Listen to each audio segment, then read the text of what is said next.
can we develop our own psychic abilities then? Well, there's many different ways. I would recommend people read my books, and I'm not saying that because I'm trying to sell books. You can go to any library and get them for free. But there's some really simple techniques that if you practice, you're going to see results. So my book is You Are Psychic, The Art of Clairvoyant Reading, and Extraordinary Psychic, Proven Techniques to Master Your Abilities. There's a lot of training programs out there now as well, and it's always great in your area to look for a psychic development class.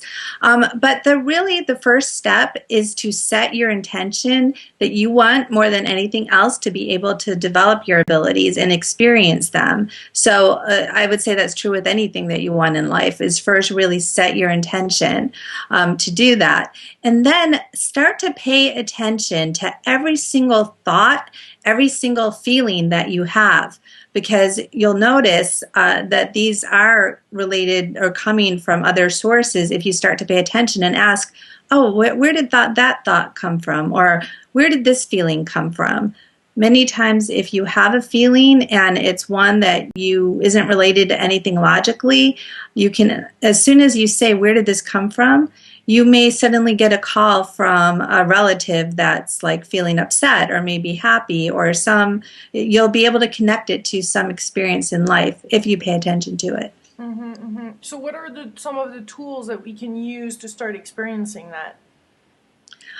So what you could do right now, well, it depends what ability you would like to develop. If you would like a little flash, have a little clairvoyant flash. Yeah. So for one of the main techniques that I teach, and it's one of the techniques that I learn and find very helpful, is using a viewing receptacle, which oftentimes people use in the form of a rose or flower. So would you like me to share that technique? Yeah, that would be great. Okay, so basically, let's say you have a question about anything. You can visualize a rose and just start off seeing it like a plain rose or white, even transparent. I like to see mine three-dimensional and glass. And then I will have the person say their name, and as they say their name, I ask for the vibration or frequency of that person to come into the rose. And then I will look to see what happens. Like, amazingly, in your imagination, something will start to happen to the rose. Maybe it'll suddenly turn blue. Maybe the petals will all fall off, or maybe it'll grow really tall. Well, as soon as you see any change, then you simply put your attention onto where the change was. If it turned blue, then you just focus on the blue and you say, tell me more. If the petals fell off, it's like, wow, that's interesting. Tell me more. So that's what I would do when I'm reading a person. But let's say you want to ask a question just for yourself. Like, you want to know something like, am I going to get into school? Like, I've applied for this school and I don't know if they're going to accept me. So you say, I'm going to put up a rose, and this is going to represent the school, and then the rose, again, it's just neutral, it's glass, and then you just stare at it and wait for it to do something to give you the answer. Let's say it opens up, or it doubles, so now instead of one rose, there's two roses. Like, why is there two roses suddenly? Oh, well, when I look at it some more, it starts to give me more images, and it tells me I'm not just going to go to one school, I'm actually going to be going to two schools, or and then it's like, okay, well, there's more information needed here, but this is the starting point. So how do you know this is your imagination versus your ability, the real inner voice or outer guidance? Yeah, that's a great question, and that's the first thing any student wants to know. What if I'm just imagining this? Well, when you first get started, there's going to be some of your own stuff that you're putting in. That's why it's harder to read yourself. And if anyone's having trouble reading themselves, I say just put that aside for now and start reading people and having them ask you questions that you wouldn't know anything about. And you're still in that moment not going to know, am I just imagining all of this? But after a little bit, you're going to start getting feedback, whether you look at something for yourself and it comes true, or you read something in someone else and you get feedback from that. You have to look out for feedback, because there's many, if we're looking in the future, you're not going to know until the future happens. And even then, you may not get that feedback. Or a lot of what we get is information that people aren't even aware of. So I can tell somebody like, oh, the reason you're not getting your goal yet is because of this. And they may be like, no, that's not true, but it's really something they're not aware of. So with all of this, that's why this isn't easy, as far as that we can be, skeptics are like, oh, well, you can't prove that. Like, they want you to prove absolutely everything 100% of the time. No, there is going to be things coming in from your imagination, but it doesn't really matter. Particularly, it doesn't matter in the training phase, because there's no way you can do this without saying, I am 100% okay with all of this just being in my imagination, with just saying, I'm going to try this, I'm going to play around with this. You have to be willing to be wrong. You have to be willing to not know. And then the great thing is that over time, you start to see like, wow, I actually knew this, and this is what really is happening in the situation. So being playful is helpful here. Playful is everything. If you cannot approach this from a position of playfulness, a position of faith, like, I don't really know if this will work, maybe even I'm doubting it will, but I'm just going to have fun with this and see what happens. And you know what? You need that approach, whether this is the first day you're doing this or if you've been doing this for 20 years professionally, because this is the challenge, is that there's things we can control about this, as we've already shared today. There's specific techniques you can use. But once we use the techniques, like the rose, I'm looking at it, I'm focusing on, I know that this will deliver, but what is going to happen? I don't know. I don't know what information is going to come. I don't know if it's going to come easily. I don't know if I'm going to get it all clearly. It's not like we get, most of the time, we get flashes, we get little clues, little chunks of information, and then we have to probe those little chunks to get more chunks. And some of it is, and then we have our logical minds wanting to interpret as well.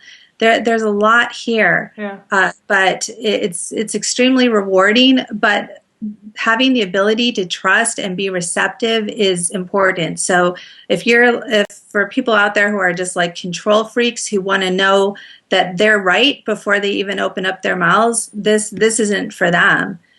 So in that respect, I would say not everyone can do this, because, also when let me ask you, when you're just a kid and learning, you're told that even before you say something, you're supposed to know what you're going to say, right? It's like you're not supposed to form your sentences. You're not supposed to talk to people until you know you can say something intelligent. That was a problem George Bush had. That's a little political joke there. But the point is that when we're using our psychic abilities and doing readings, a lot of times the information comes up just as we're talking. So we don't even know what's going to come out, and it even won't come out. It may not even come up into our minds until we're in this flow of speaking and speaking. And for that reason, if you say, no, I'm not going to communicate what I'm getting until I'm sure I'm right, until I'm sure it's not just my imagination, then you're not going to get anything. What are some, I know there's a lot of different exercises that are great, I think, to ground ourselves because that's another important, apparently, thing here. That's why you meditate and you have all those different exercises, including one with that little room in your head that you... Can you share with us some of your grounding techniques just briefly so people getting a sense of what those are?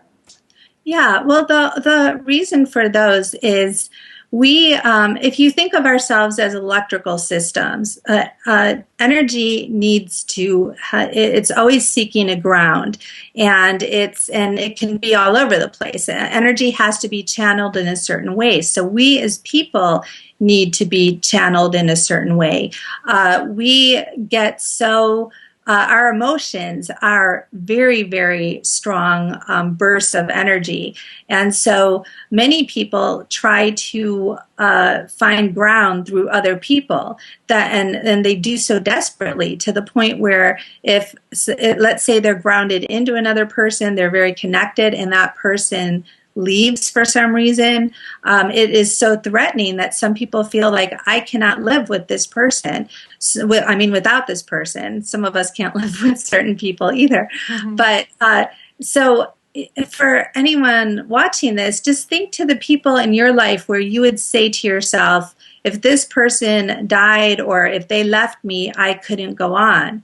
Well, those are the people that you not only love, but are grounding through. And this is how we can feel like, I can't stand this person, but I can't live without them. Why can't you live without them? Because you're grounded through them. So what people need to learn is, how do you get your energy back from them? Where can you ground? You have to ground somewhere. So part of what I teach is grounding into the earth, into the planet, and that's just one technique. Another technique is, we as energy beings, we can have the bulk of our energy in our bodies, or it can be out of our bodies. When we go to sleep, our energy leaves. But when we think of someone, our energy goes over to them. When we're obsessed with them, either we're so much over with them that more of our energy is with them than ourselves, or maybe more of their energy is with us. So there's different techniques that we can do to help do that, so we don't have to, because obsessing about someone is not fun when it gets to that point, particularly if it's somebody that is not interested in having a reciprocal a relationship with us, or it's an animus, it's an angry relationship. So in the same way, when we're doing readings on people, we don't have to read them by infiltrating their whole body. And we don't have to, if we want to speak with a spirit who has helpful information, we don't have to do full body channeling where the whole spirit is coming into our bodies, which some people think is the case. No, we can set boundaries and we can have a nice conversation without compromising ourselves. We could do this with spirits, we could do this with the people that we're reading, and we can do this with the people in our lives. That's why it's helpful to use these techniques. And how do we know they work? Because, again, they're going through our imagination, their visualizations. You do them, and then you look, experience in your life, is there a result from this? Not only am I feeling better, but what you will feel better, but what you'll notice is that the other people behave differently. You can kind of connection with somebody and they'll just go away, or they may actually know you cut the connection. I've done energy work with people where they had no idea what I was doing. I had this one experience. Do we have time that I can share this story? Sure. Okay, I had a crazy woman who I thought was dying of cancer. I had her live with me for free because I felt so bad for her and wanted to help her. And it turned out she had been lying the whole time. And one day she had gone into the hospital, and I was at home, and I was feeling so exhausted and drained and upset, and I didn't know why. And I was just like, gosh, what's wrong with me? And then I thought of her, and I was like, I think this woman is just draining me. So I went and took a bath, and I did some visualizations where I said telepathically to her, you need to leave my house. You need to get out of here. I made a whole plan for getting her out of my house. I had never even said a word to her about this because I just decided about this. Well, I get out of the bathtub. I hear the phone ringing. Who is it? It's this crazy lady from the hospital, and she is screaming at me, how can you kick me out of your house? How could you have done this? She knew psychically, even though she was 30 miles away, what had just happened in the last 5 minutes, and she felt what I had just done. And sure enough, she was later kicked out of the hospital because they found out that she was lying about her illness, and I was able to get her out of my house. So this is a severe example of when you have a thought and you visualize something, it can really have an effect on someone else. especially if they're tuned in. Well, this is very, very interesting. Thank you, Deborah, for sharing all your stories and wisdom with us. Thank you. Oh, thank you. I really appreciate